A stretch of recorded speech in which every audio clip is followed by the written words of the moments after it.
God is mercy and truth, and the ruin that my life I've made of, the ruin that I've made of my life is His. Hopefully He'll take that deal, because really, I wouldn't. Coming crawling back to my truth and offering up the lie that I've made of myself in exchange for a little happiness before I die. Yeah.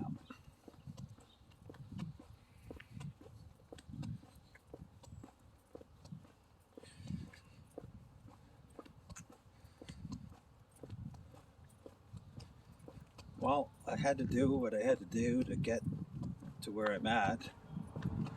There was no way around that. Even though what I had to do was ruin myself, my health, my happiness, my relationships, my family, my friends, you name it.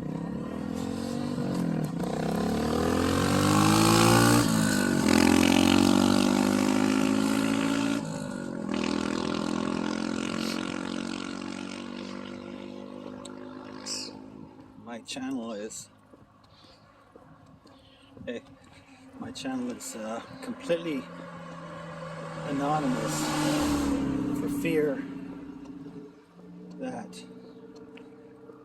people in my life, having found it, would persecute me and make my life more difficult for expressing my truth.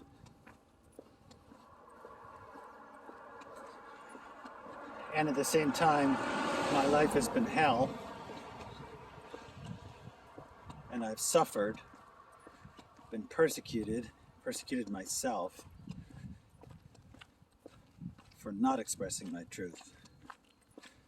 The wicked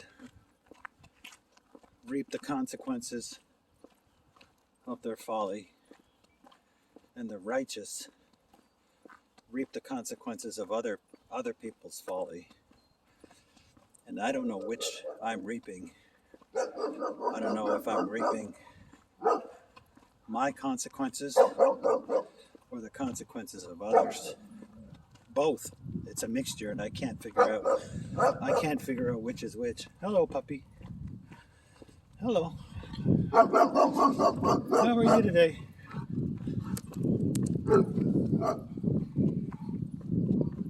It's a real problem. If I speak the truth, my future is hell. If I hide in my foolishness to get along, go along to get along, I reap the consequences. Either way, it's suffering.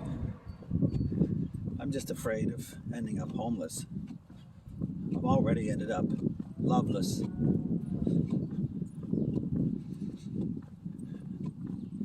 Now I'm just worried about ending up homeless.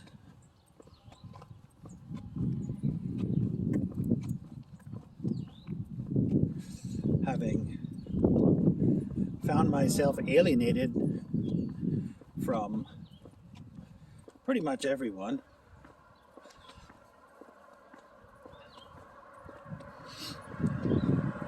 The only thing keeping me from homelessness is the job that I maintain. And the job that I maintain is maintained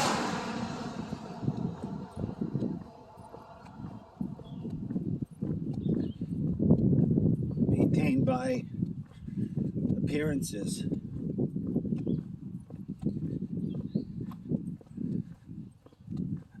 I guess that's the slave's lot. The slave's lot is to have no voice, have no freedom of movement, no freedom of speech. That's found myself. Is this recording?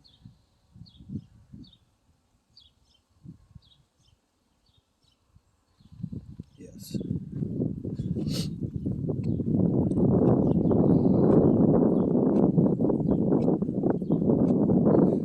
May God forgive me of my sins. Give me the courage to express my truth, to be a liberated man. May He liberate me, because I certainly don't have the courage to liberate myself. This is my act of courage, my act of liberty. This is an addendum to my written work. And my written work is my poetry, which has brought me, again, only suffering. What I've poured my heart, my truth, my goodness, my mercy into has bankrupted me. So in this bankruptcy I walk. Finally, whatever it is, it's brought me to my truth, where I am submitted to the reality of it, the reality of what I know to be true, which is that Yeshua is the Messiah, and that He did, in fact, die for my sins and rose from the dead. Hopefully he'll show up at some point during this journey and restore or replace the family and friends that I have lost. Give me the freedom that I seek, freedom of speech, freedom of movement.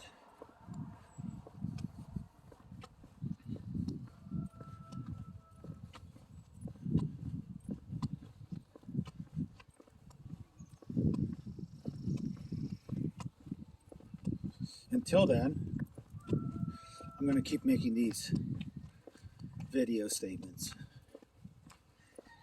Try to learn to be honest, forthright.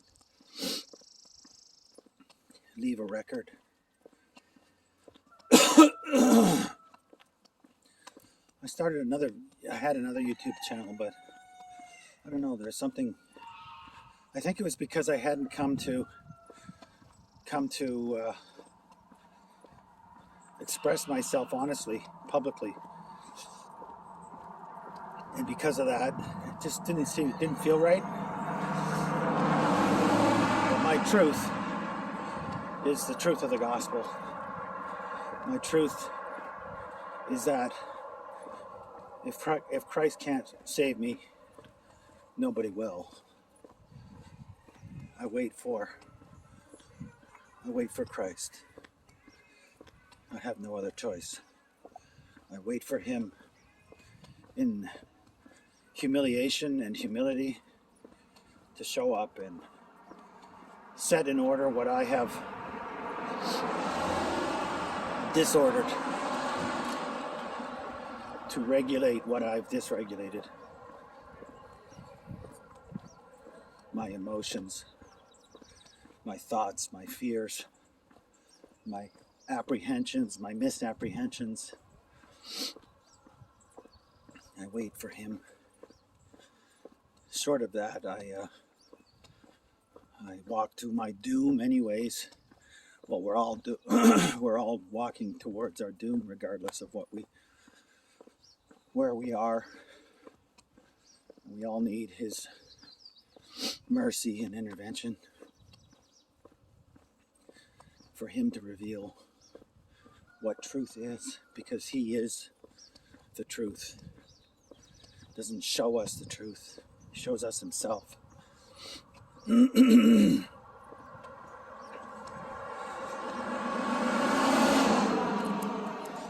So that is story for the day. A sad little tale. But at least now I can say thank you.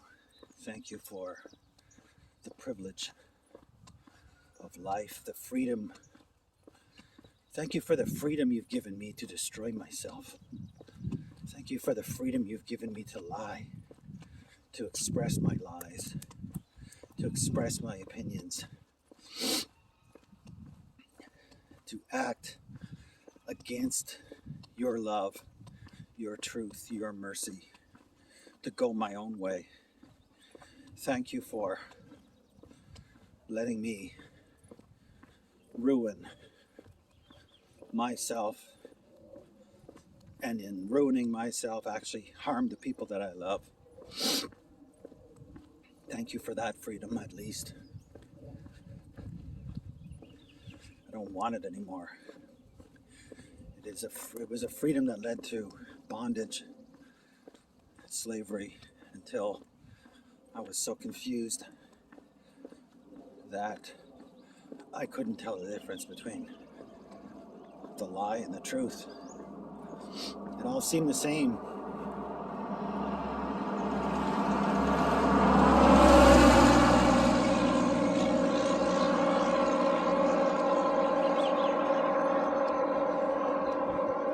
So I am grateful. Thank you for the freedom to enslave myself.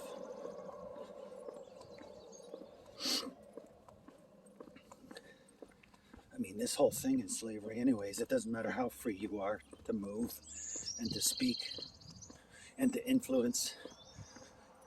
It's slavery. The flesh itself is slavery. I mean, the whole thing is bondage. And so I cry out, all of creation cries out to be free of death, which is the ultimate slavery. So we groan, waiting for the Son of Man to come to us, for the Ruach, the wind of God, to blow through our lives and to give us a hint of what it is to be free and to learn to walk in that wind, because the wind is free. It blows where it wishes, it blows where it wills. It's free, it comes and goes where it wishes, goes where it wants, says what it wants, does what it wants, influences who it wants.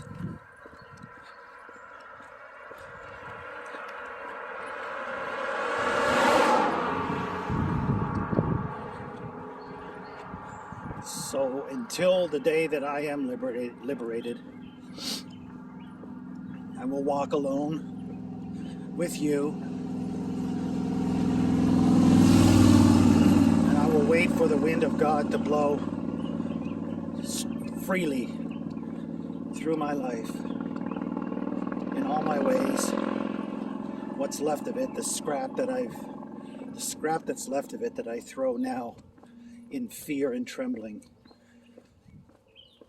not from any good motive, pure motive, happy motive. No. That would imply that there's something noble in me. No, this is the surrender of a scoundrel, a rascal. The surrender of a heartbroken lover who has broken his heart so many times on the horns of romance that there's no time left. My health is compromised. My heart is destroyed. My looks are gone. My promise is gone. All I can see now is a sunset, a fading life, fading into obscurity and bankruptcy ignominy. Yeah, that's the life that I bring, and that scrap of corruption, that scrap of shame, that's what I bring to my truth finally, and throw myself at his feet and beg him to make an exchange when I have nothing left of value to exchange. A box full of corrupted, you know, corrupted tricks of the trade. Hey, Jesus. Okay, I'm willing to make that exchange now. Sorry about that. Can you make anything of what's left? Yeah, I know the engine doesn't work. Yeah, I know the tires are missing. Yeah, I know it's rusted to the point where you can't even sit in it. Yeah, it's just a gutted, burned out vehicle. Yeah, I know that, but hey, any chance? That's where I'm at. That's the position I'm at. Mea culpa, mea culpa, mea maxima culpa. Yeah.